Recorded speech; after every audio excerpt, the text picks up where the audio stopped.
Welcome back, everybody. It's another podcast with Prepper Talk Radio, radio for the ready-minded. We're super excited to be back and sharing with you guys our thoughts and feelings. We've got a special guest for you guys today, and we're really excited to have her share some thoughts and feelings and some ideas.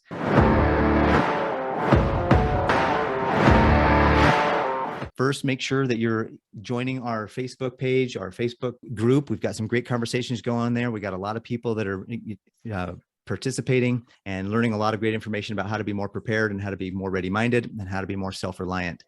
And please go to our website at preppertalkradio.com and sign up for our email list. We've got a ton of resources that we're building that website to be a place where you can go and get some great resources. So really excited to have today's podcast. We're going to be speaking specifically about woke culture. We talked a little bit in our last podcast about the difference between being awake and woke. And we're going to continue that a little bit this time. Our special guest today is a lady that I met when I first moved here to Utah. And she is a valiant fighter for freedom and liberty. And I'm just going to read really quickly her bio. We met as I was trying to figure out what I can do to get involved and be more involved politically and helping to fight the fight for freedom and liberty. And she and I met at one of these events, I think, I think it was in a Facebook group, another Facebook group, and we decided to get together. And she has a fantastic story that we're going to turn the time over to hear from her. But I wanted to just read a quick bio on her. So it says, Miss Bartholomew, that's her name, Kerry Bartholomew, is a mother and reluctant activist representing multiple parent groups, including Blexit Utah, Fair for All, and Utah Parents United. She also speaks out regularly on her podcast, Martin's Daughter. As a former foster child, she aged out of care and does not subscribe to the victim narrative. Kerry finds herself in the center of this cultural battle. She works tirelessly to defend the virtues of meritocracy and resilience. She is an advocate for all children and believes that the best solutions come when ideas are brought to the table with both reason and compassion. And I absolutely agree. Kerry, welcome to Prepper Talk Radio. We're so glad to have you, and we're grateful for your fight and what you're doing to further the cause of liberty. Thanks for having me. So share with me a little bit about, go ahead, what I was just going to jump in real quick.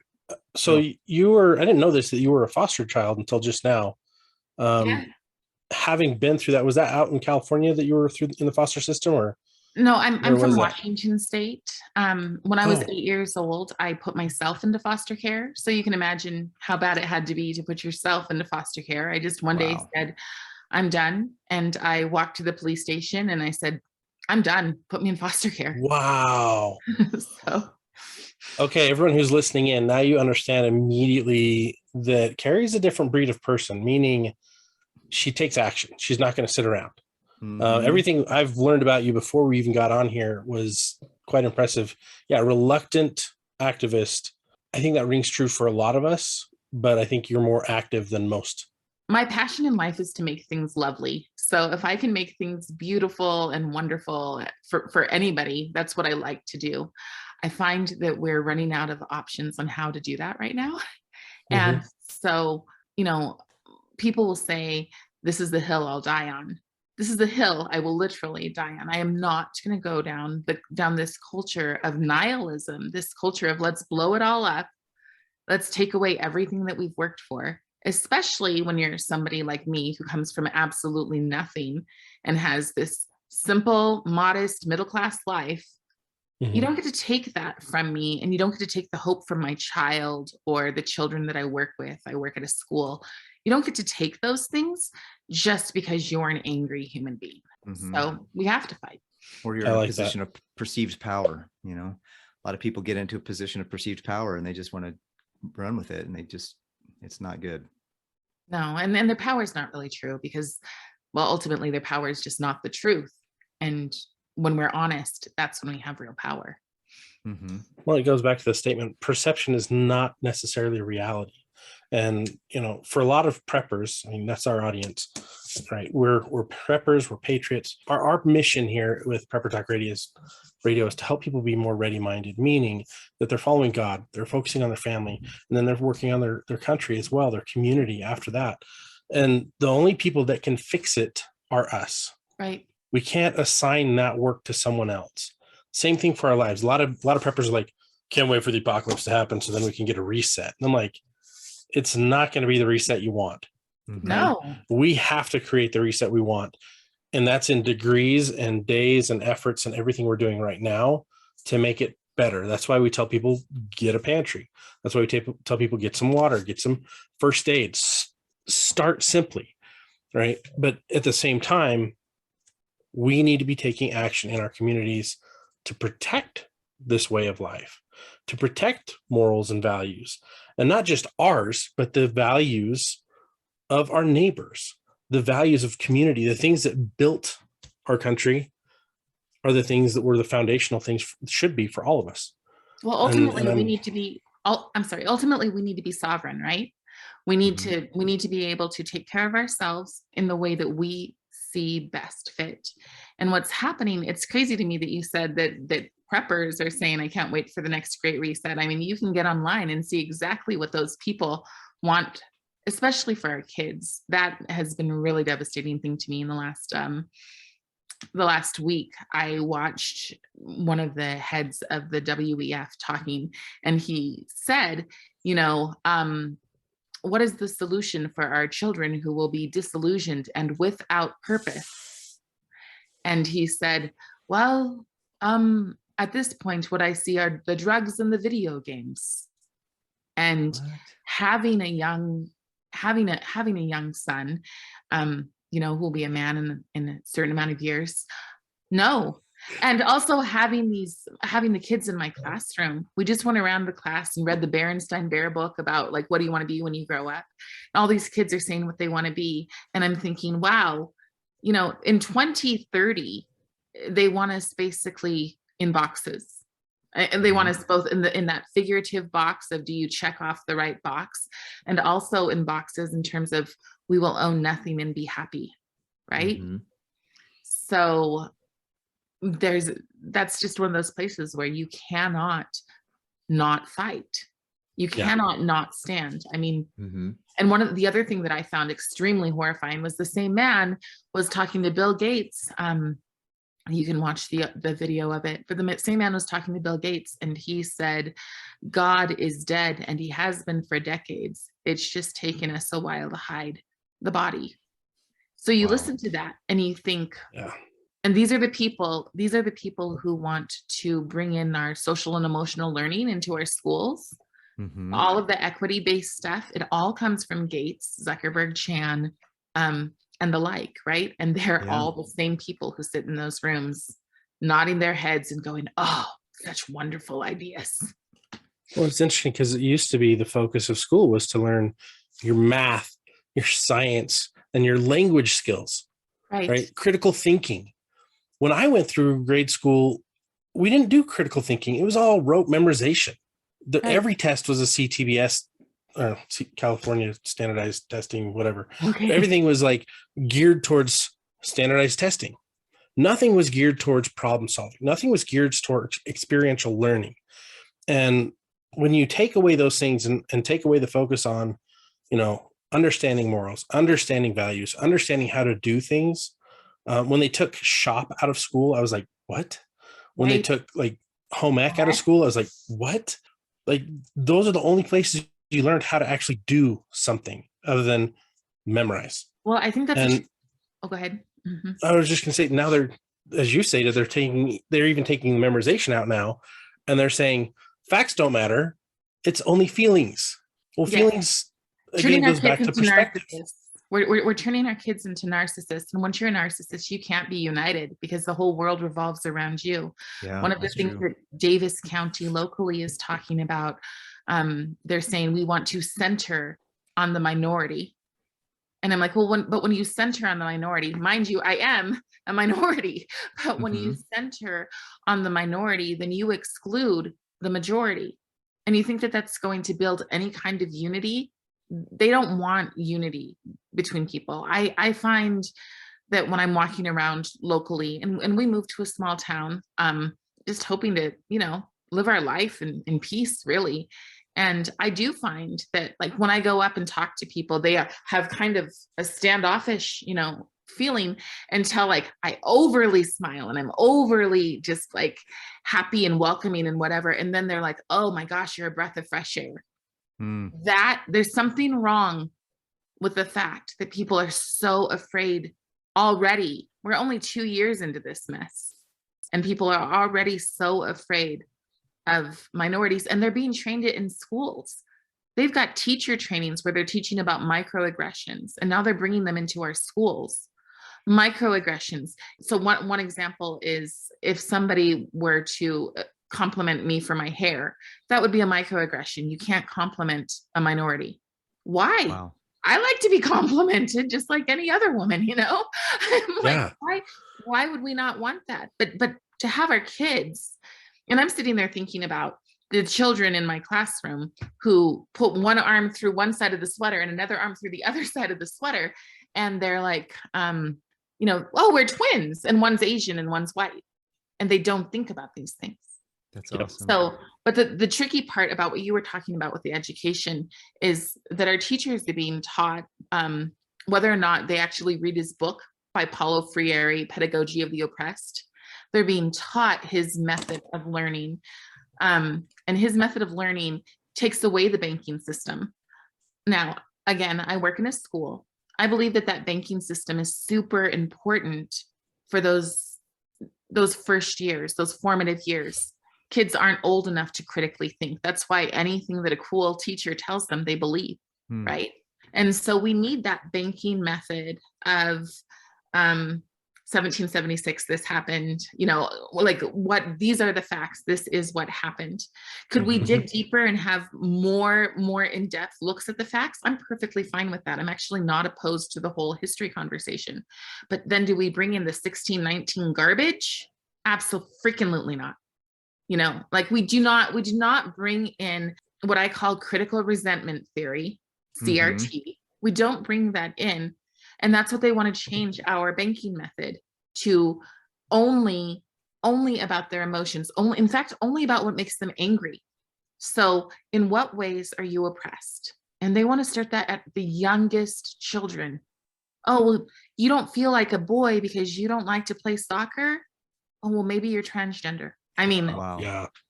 and that's where we're at right now.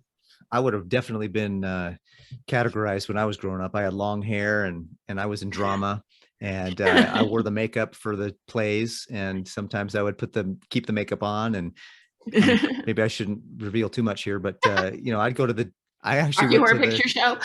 Yeah, went to the restaurant after the play and pretended that I was you know, the opposite, just to see people's reactions.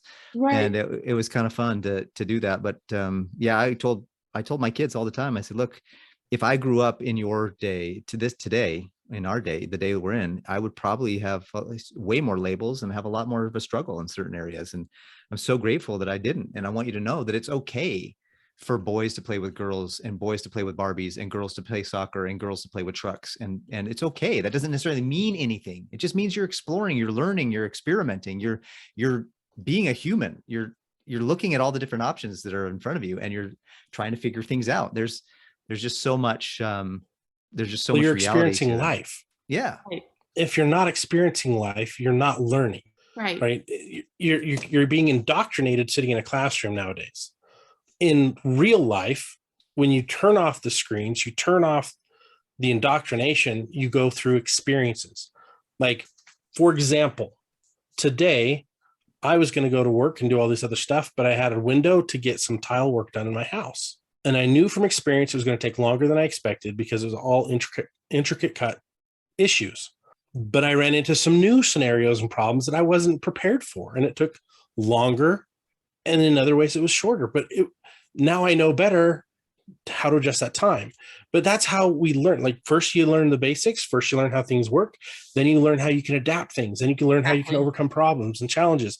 Like, Paris was dealing with makeup and cast calls and all the challenges of high school drama class. My high school drama was I was in sports and I was chubby. Hey, look, some things haven't changed, right? But I had a buzz cut from the time I think I was like 8 until I think 14. And it was just, and then most of the time I wore camo pants, like either blue jeans or camo. And I just kind of, I love G.I. Joe growing up. But I was always out building stuff. I was always out exploring. I was always out in nature. And when things got stressful at school, I would ditch the town and I would go to the Castlewood Canyon and I would watch the sunset and And I'd see, our kids hike don't do and that I just, now. yeah. And now it's Our like, kids are like, you know, they freak out if they don't have a video game. Yeah. Or the phone in Speaking front of of them. that, I heard just right before I jumped on, 12-year-old child is banned from Roblox for a week because they told another child, you're not a dog, you're a human. And they got blocked for saying they're not a dog. Yes. Oh So my think God. about wow. that. So this, ultimately, the way that we save our children is we teach them the importance of actual truth, of objective truth, because Mhm. we are living in a time of both repressive tolerance, which means that as long as this side says it, it's true and it must be lifted up. And as long as this side says it, it shouldn't even be heard by anyone, right? But we're also living in a time of teaching our children there's no such thing as truth except for your own personal narrative. So even our governor gets up and says, well, I was being kind by saying pronouns. I was being kind. The furry situation. There's a girl in a town not too far away who identifies as a fish. She blows spit bubbles into other students' faces. These students are instructed to not react. What? So this By is law, bad. that's classified as assault to spit in someone's face. So she's So- being enabled by her teachers to assault these other children. Are Yeah, you and kidding me? I'm not even kidding. And it gets worse. The story gets worse. She was outside and she decided instead that she was a horse. So she charged these boys as a horse. And one of the boys said to her, I thought you were a fish. So she goes to her backpack. She pulls out a knife and she goes after these kids with a knife. She's a 5th grade girl. She goes after these kids with a knife and she chases them into the bathroom. She is suspended for 2 weeks. And now she goes to school with a clear backpack. That's it. And there's no, you know, that child still sits with the other children. But the biggest issue here, it's not even the assault. It's the fact that you're demanding that every other kid in that class live by a lie. Mm-hmm. Yep. That is, you know, and what do you think this little boy who's off of Roblox is going to do? The next time he gets on, I bet you he's going to be so careful not to say anything offensive. Right. That reminds me of a call I got right before the podcast started. A buddy of mine told me about a kid who was talking to some other kids who thought they were dogs or cats or whatnot. And he said, no, you're a human being. And he got, they beat him up or something and he couldn't get protected or safe. They didn't want to save him because he was not, he was he wasn't protected or something like that. Not a protected class. Utah has Yeah. that. There's a boy, his name is Kalen. And he's a little bit chubby and he got beat up. He got assaulted by some kids. And one of the kids who beat him up was Black and he called him the N-word. The Black child called the white child the N-word. The parents called USBE and they said, well, you're not part of who we protect. My job is to protect the protected classes. Wow. What So happened to white- equal protection under the law? Like, this is completely So throwing what out. happened to the law? I mean, really, Yeah. like there's a Well- reason we're on prepper. Yeah, the entire legal system is completely defunct. We know that. Our entire governmental system is completely defunct. But they're the ones that are setting up how schooling is supposed to be done. We're only going to national standards now. Right. We used to have, like, school used to be private, 100% private. Like, Mhm. you'd go into a town, and the town itself, all the people who had kids would pay for the teacher. Right. And they together as a town would determine what the curriculum was in that town. We're no and- longer parent-centered. I mean, at all. Yeah. We are, I mean, what I say is that we are selling our children to SEL. So social and emotional learning. It sounds wonderful. It sounds like we're teaching our children to be compassionate. We're not. We are teaching our children to think one way. I was interviewing, because I'm a delegate locally, and I was interviewing some people in one of their positions. One of them was a sheriff's position. And I asked about, hopefully I can say these names, but I asked about Antifa and BLM. Long story short, I was jumped by BLM in Washington State before I moved here because I held a sign that said character matters, reject CRT, and had Martin Wow. Luther King's face on it. Okay, so I'm sitting there going, the kids who jumped me, you know, I have a child who's not that much younger than them. So these guys were maybe 20 years old. And when we're looking through the police thing to report them, I'm seeing kids who look happy and healthy 2 years ago. 2 years in education. And they don't even understand that they're acting like the Nazi brown shirts that they claim to be against. Wow. And every little thing that they do, from wanting to silence, calling people and having them canceled, having adults lose their jobs. If you went to a rally, they would take their phones and they would get your driver's license, and then they would spend the days, because they weren't in school, they would spend the days trying to get you canceled. And that's what we're going to turn our children into if we don't stand up. That's why we have to stand, because I'm seeing all of these good little church kids, and I'm like, 2 years, even 1 year, one year of the curriculum that they want to bring in. And I've seen it. It's already, some of it's already come to our district, and we've already said, whoa, what is this? They've already taught an anti-police lesson to our children. Wow. Okay. They've already taught that Christopher Columbus wasn't a good man to our children. I can understand teaching both parts, but you have to be fair in what the time was back then.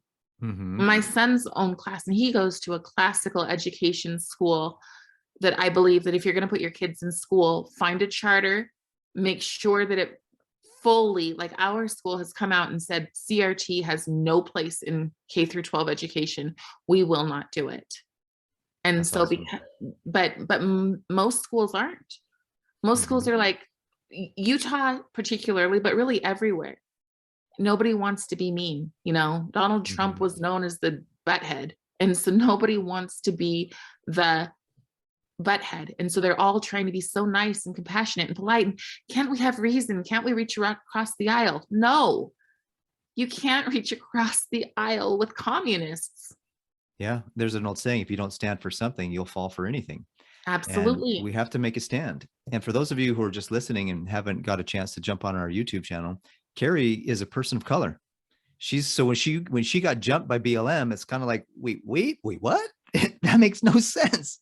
So, I mean, Scott and I are not biologists, but Kerry's also a woman. You know, right, Kerry, am I right? Yes. Did I make? Yeah. Okay, good. Whew, all right. You know, sometimes you get in trouble, right, these days, right? But although I do have PCOS, and the transgender community has decided that is trans now. Wow. They've just taken my health issue. They're just going further off the rails of, you know, 2 X chromosomes and a XY chromosome and anything. Yeah, we're just whatever. What you have to understand with that is that the goal, and I just was honored to do a platform with James Lindsay. If your audience doesn't know who he is, they need to. Everyone needs to know who James Lindsay is, because he is the forefront of what's going on in our education and just outing it. But the goal here is not, don't say, oh, I don't want you to turn my kids gay, because this is far more than that. Queering our children is about othering our children. That means that we're taking away everything that we hold sacred. We're taking away our institutions. We're taking away our faith.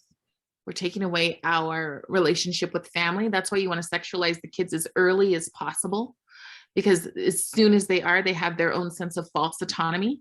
They believe that they're grown up. Yeah. Now you just did a video. You did a video on your channel. We'll talk more about where people can get a hold of you and stay following you. But you just did a video with Z Van Fleet, and where she talks about her growing up in the Mao Marxist China, and how her experience coming to America, desiring to have freedom and liberty, and for many years finding that, but now she's seeing, like last couple of years, where it's been an absolute shock, and as she's seeing this cultural Marxism come into our country. And I remember her saying, I took some notes on your interview, and she said, this is a homegrown cultural Marxism. It didn't come from some other place. This came from homegrown. And that's, where do we home grow? We home grow in the education system. Where do Marxists start? Of course they want to start in the education system. They want to start in our families. They want to start in our religions. They want to start in our schools. That's how they can start to begin to turn this. I can't remember the guy's name, but he's the former KGB CIA guy that came over, and he is an interview back in the 70s that he said, Yuri, right? Yeah, that guy. Yeah. Because it's just a few years, a few generations, and slowly but surely, we don't need to have a revolution.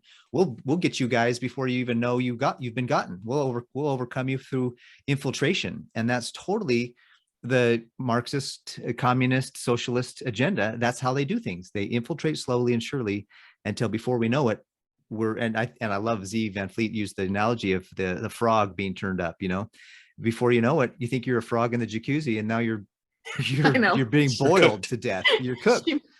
You're good and cooked, and that's it's funny because it's like we talk about it's in the education system, but it's also it's happening everywhere. You watch a TV, you listen to the radio, you go to the movies, even going to church. It's happening in our churches, especially in Christianity, because everyone wants to be kind and they forget truth. And they're like, well, I'm just going to allow this because it's easier to be nice to them this way. Love than each to tell other, them what's right? wrong, They've redefined right? what love is. So Mhm. how I look at it is we believe that God is love, period. Whatever God does, it's love. It's out of love. They believe that love is God. Big difference. Well, they've Huge. translated it into their Yes. own language and their Well, own meaning. And if you watch every definition of every word in the last 10, 15 years, they're all changing. yes. It's the legal deconstruction of our moral fiber, our character fiber of what we used to be. And what, like, I'm a Gen Xer, but I'm like the last end of the Gen X. And so like I grew up with my parents gone all the time. I grew up with corded phones and rotary dials even sometimes. Right. The whole fax machine / dial-up internet. Everyone hates that noise. We still go like this when we say we're going to talk on the phone, whereas kids today, they never did that. And so they're like, when they talk about getting on the phone, they're like, Right. this, and you're like, wait, what? But it's been this degrading, and that's by design. Mhm. Until now they're to the point where they're like, okay, we can just pull the curtain and do what we want. And it's very much out in the open. And we are good and cooked. Well, in we a way, have to get out of that tub. We have to pull our kids out of the tub. We've got to pull our leaders out of the tub. And verbally, I know we can't just go smacking people around because that's not right. But verbally, we need to express the truth. I mean, God destroyed all the people on earth, save 8 people, with a flood. right. And what people think is that's mean. No, they were so far gone that only 8 people were going to be able to were following God. Everyone else was so far gone they couldn't make a change on their own. They weren't willing, and they were so indoctrinated that it became a mercy. I right? can't think of what the word is, but what you find is a lot of the people who got into this movement at the beginning with George Floyd, a lot of the Christian leaders who got involved have, deconstructed. They've deconstructed their faith. They no longer even identify as Christians. Wow. There are local schools, local colleges that are teaching that the relationship with God and man is a slave master relationship. They're also going as far as that John the Beloved is called John the Beloved because he had a gay relationship with Christ. I So heard that. all of these, the thing is that they want to do, they need to first confuse us. So the first thing they do is say, well, don't say anything, right? This is what she said. Her name is actually She Van Fleet. And I only know that because she explained it to me, but she told me that when, that how it worked in China is that they invited all of these people, these free thinkers, to come out and to say what they could do to improve China. And it was called 1,000 Flowers. So they could come out and they could say anything that they wanted to. And so all of these intellectuals spent all this time and they went out and they voiced their opinions. And when they voiced their opinions, they were slaughtered. Yeah. And at that moment, everybody knew, do not say a word. And I think that we're going through something similar, like after J6, I think that we're going through something similar where people are afraid. People are afraid when the Department of Justice calls parents terrorists. They're like, I don't want to be part of that. But I'm like, you better get used to it, because if you're not okay with being called a terrorist when you know that you've done nothing wrong. Now, can I say that we're not ever going to get attacked, even if we do nothing wrong? No, because we don't live in a just world right now. We don't. I mean, we live in a garbage, insane, backwards, what the heck, evil is running rampant world. We do. Mm-hmm. But your other choice is to give your kids no hope. So you can let your kids see every single day that you're the person out there standing, you know, and help them have the courage and encourage them whenever they can. They were going to pass a law. They were looking at passing a law here in Utah that, or guidance, I should say, from the USBE, that that boys at dances had to dance with transgender boys, that they had to, because otherwise it would be discriminating. Wow. And my son said, you know what, Mom, I'm gonna take a knee to that. I don't believe in that. And if other people can take a knee for things, I'm gonna take a knee to that. And I said, that's fine. And you know, I might get kicked out of school. And I'm like, and if you do, I'll pick you up and take you to ice cream. I don't care. Because there's a point where we go, what they offer, you know, they mock us for being religious, right? They mock us all the time. Easter, oh my gosh, what? I mean, Google didn't even put a little graphic up for Easter. You know, they mock and mock and mock. And they're like, oh, you're so stupid for believing in this. And it's like, what you believe in is your own religion. You have your own, like, you have to confess your sins. You have to repent of your sins. You have to make a constant confession of your sins. You can never truly be forgiven of your sins. It must be a forever walk. This is the Marxist ritual. As white men, you have to confess to your privilege. You have to denounce your privilege. You have to be an ally about your privilege. And there's nothing that you can ever do. You have to give up everything you have. And it's still not enough, because if you ever say, okay, I think I've done enough, then you're no longer righteous. Yeah. For the Black person, the same thing. You have to always be a victim. This is why, one of the reasons I feel like I have to make this fight, because the Black person has been taught forever that you are a victim and that you are incapable of doing for yourself. And that the only way in which you can rise is if other people lay down and let you walk on them. It's the only way. And so they've been taught to be this tribalistic narcissist who's constantly consumed with self. I always hear I, and I'm actually going to interview a person soon who brought up this interesting point. And he said, you know, African Americans are the only culture of people that need leaders who aren't taught to lead themselves. So now they figured out that this works. They figured out that this worked for African Americans, and now they're going to do it to our children with all of this othering, all of the ways your children are victims. And that was done by design by our government, by taking the fathers out of the home. Yes. Like it is the father's, the husband's responsibility under God's law to be the leader in the household. You know, and African Americans used to be super religious and super family centered. It's true. Yeah. I taught a class to the 8th graders, and I taught them the difference between the civil rights then and now. And I said, you know, here's the thing, they had dignity. That's why these guys are marching in Selma in suits and ties, and the women are in their Sunday best, you know, because they had dignity, because they knew what they came from. And they did. I'm telling these kids, did you know that in 1837, there were already 12 historically Black colleges that produced doctors, lawyers, state representatives?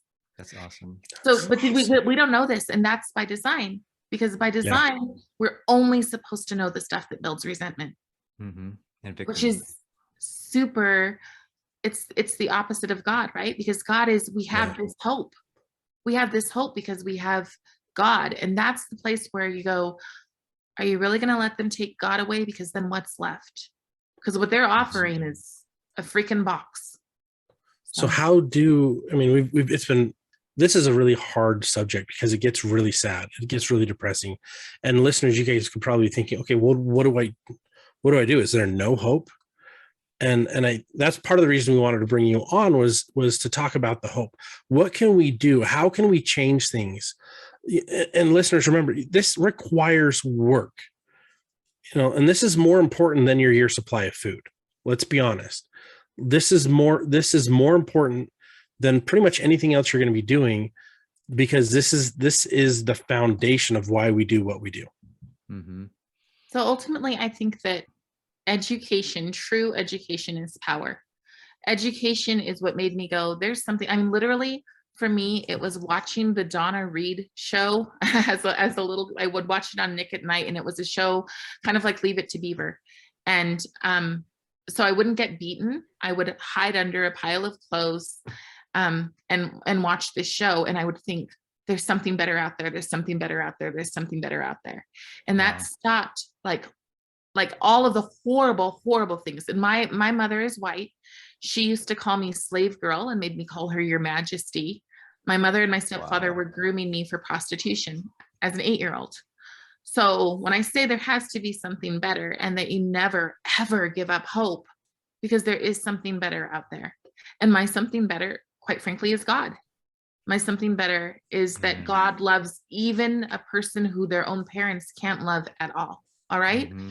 So in terms of what we do, and in terms of being educated, there's something better. So what is that right now you can go to the used bookstores and just start collecting all the books that you can on classic education. Start collecting them. Remember, there's something better in your family. There's something better than sitting on a computer, staring at your phone, or having your kids play video games. The magic really does. The first time they do it, they loathe it. The first time you tell them, turn off your phones, we're going to play a board game, or we're going to do charades or something like that, or we're going to go for a bike ride. They loathe it because they're not used to it. And they're quite frankly, our children are addicted, just like we are, and that's all by design. So instead you say, nope, family time is a priority. And then you say skills, because our boys can't do what boys did. Most of our boys can't do what boys did. You don't go out in the fort and you're gone for, until dinner time.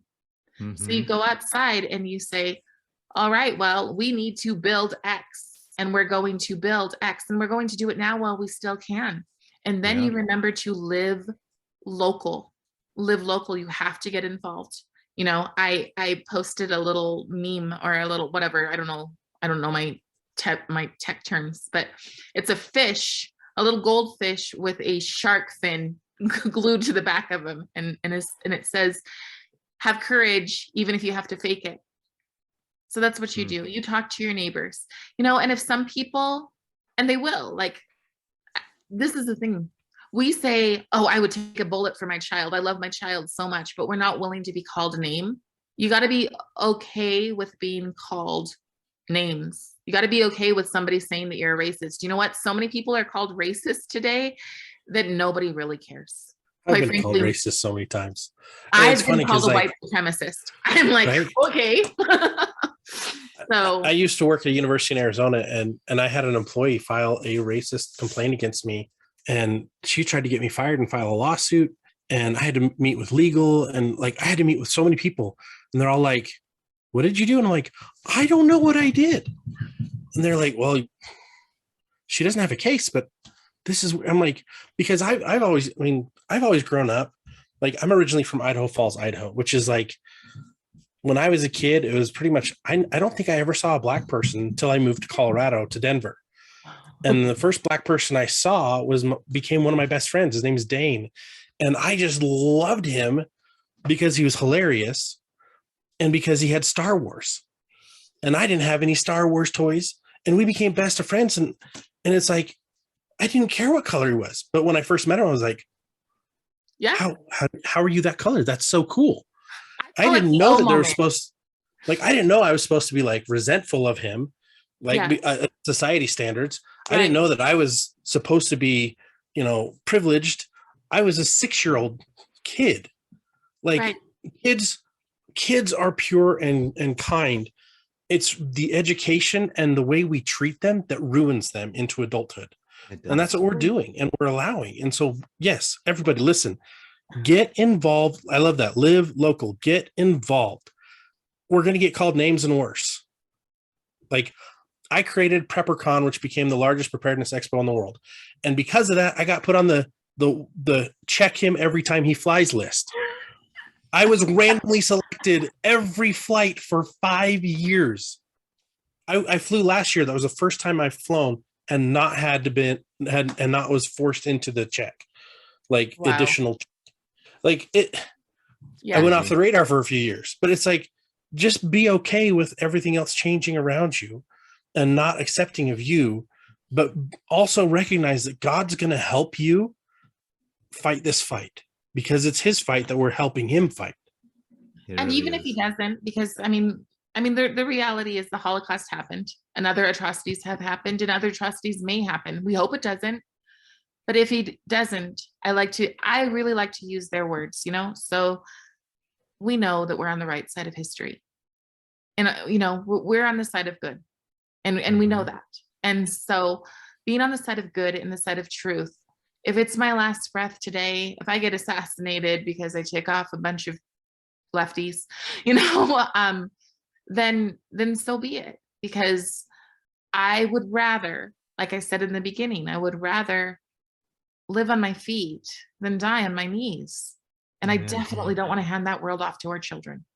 Yep. Yeah. There's an old saying that I love. It says that the surefire way to never have anybody talk bad about you is to don't ever say nothing, don't ever be nothing, and don't ever do nothing. And I'm like, well, that's not, I can't be that way. So the reality is people are going to talk bad about me for the rest of my life. And that's fine, because they have the freedom to do so. I live a life where I believe in agency, I believe in freedom, and I believe in liberty. Even if that means that you get to do something that I would never do, you have the freedom to do it. Don't infringe upon my freedoms, and I won't infringe upon your freedoms. As long as we aren't infringing upon each other's freedoms, do what you want. I'll do what I want, and we'll live happily ever after, so to speak. Yeah. Everybody wants, the people who are really fighting this fight against us are the ones that want to take control. The totalitarians. That boils down to people who take agency away or want to strip others of their agency are the ones they're the evil. They're the ones that are trying to strip us of that God-given right. And that's the enemy. That's the enemy of all righteousness is the devil. And all those that follow him are trying to control us. Well, I think it's funny that a lot of the people who scream the equity the loudest, like Meghan Markle, Oprah Winfrey, Barack Obama, these people who are like, it's unfair and unjust, they all live like kings. Right. And, this idea that like we all need equity, but, rules for thee, but not for me. Right. Because they're definitely not moving into my neighborhood. Well, and that's the thing is people don't recognize that the people who are yelling the loudest, these things, they don't represent you. No, they don't represent where you're from. Like no other person can speak for you as well as you can speak for you. Like they just can't.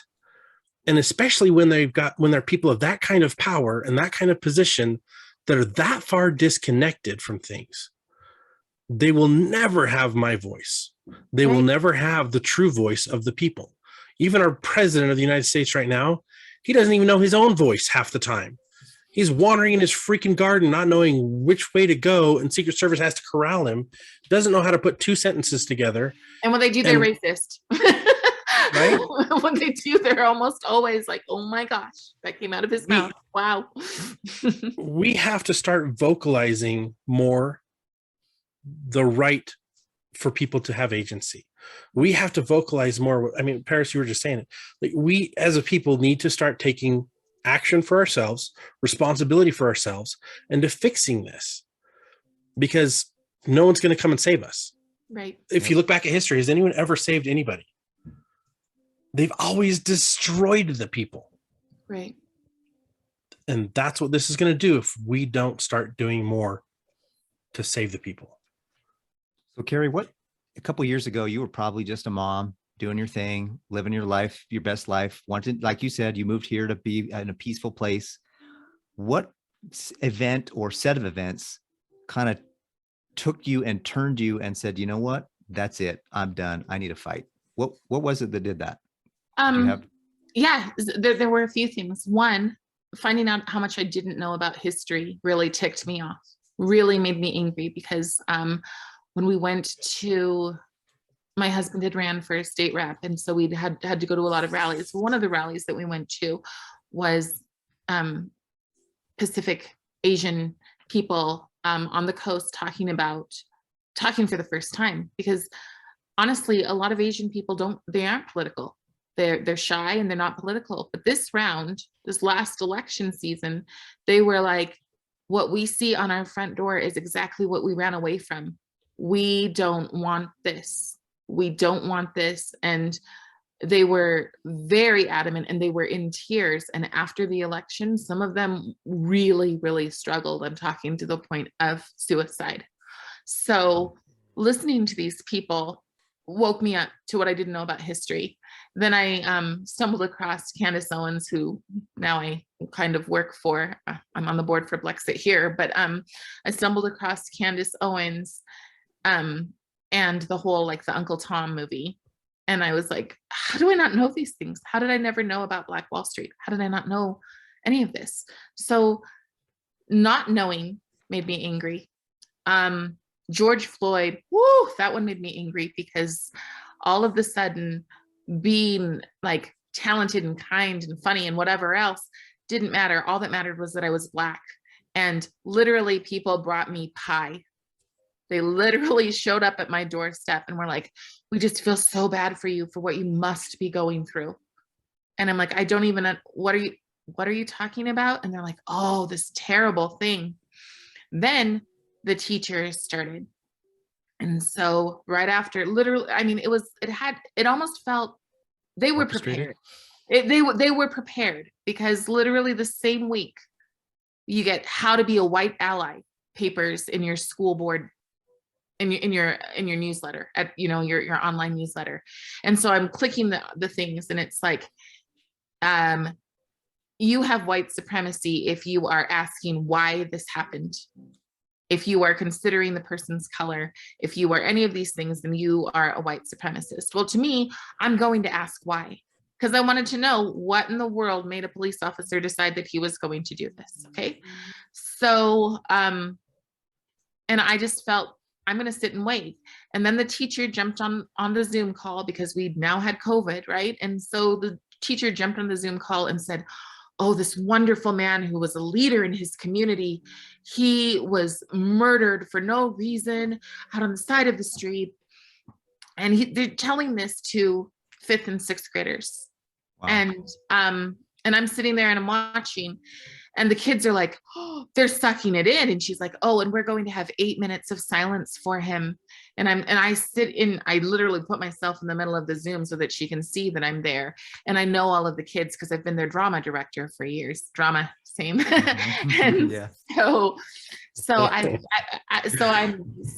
I'm there and I'm watching this. Then the next day, all the burning and the looting and the rioting starts, and the kids are sitting there and they're asking questions, and she's telling them they can't ask questions, that's the language of the oppressed, and Black people have been silent for far too long. So if they need to steal something from Target, that's okay. What? And I'm sitting there going, you're a white woman telling this. I don't want people to look at me and think, oh, it's perfectly okay if you steal.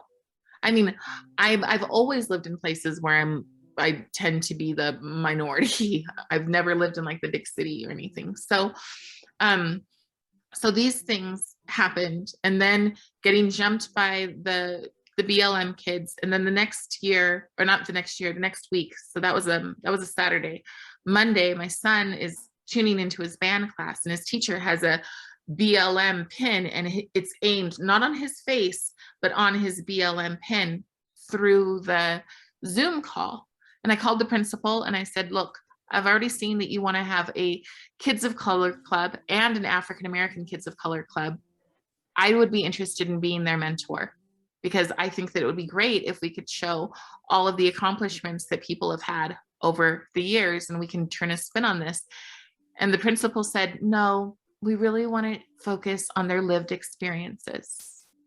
And I took a deep breath and I said, I will bring my son's things to class. I will bring my son's books to school. We're done. And they were like, oh, we're really sorry to hear that. You have a very valuable voice, blah, blah, blah. And I'm like, we'll be there in an hour. And I dropped them off. And then we decided to move here. And then we moved here, and I thought, oh my goodness, finally peace, finally just being able to relax. We're in a red state, safe. And then Governor Cox started talking. And Governor Cox started saying that, well, we're not going to teach that one group is superior to another group. But we are going to teach real history. And then I started looking at the people and just getting into circles with the people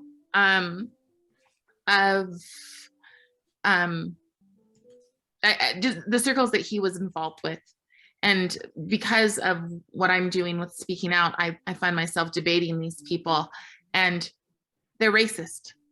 They're Black supremacists, and they're white savior types. Very, very much like, oh, well, we have to do the work. We could never put the burden on you because you are you, right? And so Wow. we need to do the work. And it's disgusting. And those people are the people who are leading some of our schools. And then I went to the school board, and our school board didn't listen. And I just was like, And all so now right, you're an activist. now I'm an Now activist. you have a podcast, you're debating, you're getting out in the public. You've been on a documentary. Yeah. You've got some other exciting things coming up and coming out. So as you're going around and you're seeing, and you're probably hearing a lot of other stories of people that are waking up to this situation and realizing that we're in a bad place. Are you seeing a pretty significant movement happening with people waking up? It's starting to. It's starting to. I feel like one of the things that we have to hold on to hope is that we were made for this time right now. We're here for a purpose, right?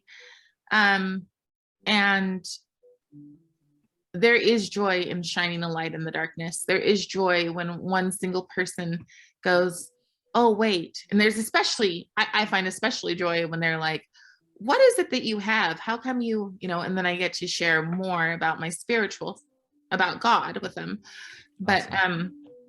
But ultimately, I mean, on Christmas of when Biden was elected, so right before he was elected, I read the book, The Hiding Place, the Corrie ten Boom story about, going into Holocaust and I can't remember where she was at, but just how she lived that way and how she still lived a life of faith. And I think that no matter what comes, we do get to have that comfort, right? So I find that there are people that are starting to reach out for that. I think that there's that wheat from the chaff, as the Bible says, where I think a lot of churches are going to fall. A lot of churches are going to fall prey to all of this nonsense. But like, I went to 7 churches before I found one here where I was like, not woke, let's proceed. But before then. And so but when you find those churches and you find those people, you find your people, and you find a place, you find a community where you can raise your kid. And I think that's what we have to do. I think a lot of people right now are trying to find their community, and that's what we want to create with Pepper Talk Radio. We want to create a community. We want to create a sense of, hey, I can come here and I can learn true things. I can learn how to be more self-reliant, how to learn how to be a better father, better mother, better patriot, learn how to be more self-reliant, learn how to be prepared for what's coming. And whether that's an emotional preparation, a spiritual preparation, or even a physical preparation is where it's at. If you aren't prepared for what's coming in all of those areas, you're going to find that you're going to be caught up in it and or taken away. Casual people end up being casualties, and we've got to stand up and we got to fight. And Kerry is standing up and fighting. Any last minute words, Kerry, that you want to share or talk to or say to, or just last minute thing you want to have our listeners hear or know? I just want to share a paraphrase of a scripture that just says, whenever you are persecuted, count it all joy. Because I think that that's the mindset you have to be in to be able to go forth every single day. It is depressing. It is hard. There's another, and it's not a scripture, but it's an excerpt from a book that says, weak men make hard times make strong men, and strong men make good times.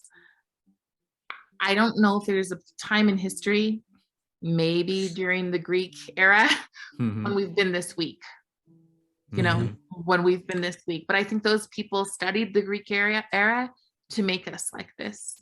Yeah. So, so we need to just turn the time back on them. I've seen things that say the Great Reset, but I've also seen things that say the Great Resist. Nice. It's interesting. Yeah. Go ahead, finish. No, I think that's it. That if we resist, you know, how do we stop this? And parents are like, oh, how do we stop this? How do we stop this? We stop this by saying, well, tomorrow 100 kids are unenrolling from public school in just our area. And when we do that, when we say we're just not doing that, and they lose 100 kids like that, our school boards are going to stop being so elitist. They're going to stop refusing to talk to us, and they're going to say, oh, we need to have a conversation. And then we get a little bit more clout and a little bit more. But as long as we go, oh, I don't want to make waves, I couldn't possibly do this, we're screwed. So yeah. We all need to make waves. We need to become the wave of change.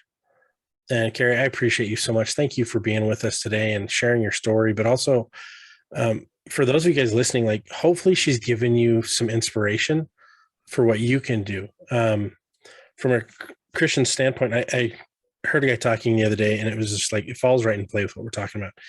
And he was making fun of conspiracy theorists. And he's like, in the Bible, it even tells you in the New Testament, do not be part of the conspiracy. And I'm like, correct. Don't be part of it. And he's like, all you conspiracy theorists are part of the conspiracy. I'm like, oh my gosh, you don't even understand. Guys, like, we need to stop the conspiracy. That's what the Lord's telling us to do. We need to work against it. We need to uphold truth, uphold God and our families. And yeah, maybe we don't survive this, but we create a scenario for our kids, maybe, or another kid's, or someone else's kids, or a couple generations from now, to have a way to triumph over this garbage that's being thrown at us, flung at us. Where they're trying to drown us in this. And that's why prior civilizations fell. It was in the same cultural wokeness that they've delved into to kill off. That's why Greek and Rome are gone. They pushed this whole narrative before. And that's why they're doing it again, because they know it'll work. And they think this time it'll work better in their favor because they've studied more. And they've all read the playbooks, the Marxist playbooks and the Communist manifestos and everything else to really understand how to do this for their benefit better. And it's not going to work again. But it's only not going to work if every one of us stands up and does something. Absolutely. That's what our country was founded on. The average person being able to have an opportunity to lead. The original founding fathers created a government where people could go in for a couple years, serve, and then come away.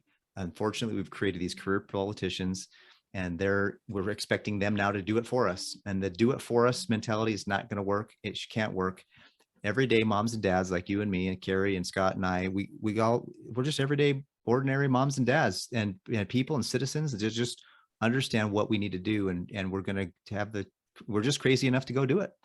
And so that's what we need more people. We need more people who are crazy enough to go and do what needs to be done so that we can have these things happen. So everybody, we want to just thank you so much for spending this last hour with us. Hopefully you've been edified, you've been inspired, you've been motivated, and hopefully you'll now you'll see the problems that are out there, because if you don't know there's a problem, you won't look for a solution. And we need to find the solution to the problems, and we need to know the problems so that we can find the right solution. If you don't know the problem, you won't find the right solution. So thank you again for being with us this week, and for this being on this podcast with us. Make sure you hit up our socials, go to our website, preppertalkradio.com, join our email list. The next couple of weeks are going to be exciting. This podcast is going to go live just after we've been at the Be Prepared Expo. And so we're going to have a ton of content there to be able to provide, to give. So we're super excited about that. And thank you guys so much. Thank you, Kerry, for being on the show. And we're grateful to have you. And hopefully we can do this again. If somebody wants to follow you, Kerry, is there a place they can go to follow you or help you, support you? Sure. I just make videos on YouTube at Martin's Daughter, like Martin Luther King, Martin's Daughter. Awesome. And I don't think it's .com. I'll put a link in the description for everybody to go support Kerry and what she's doing in her work. So thank you guys. Have a great week, and we'll talk to you next time. Thanks.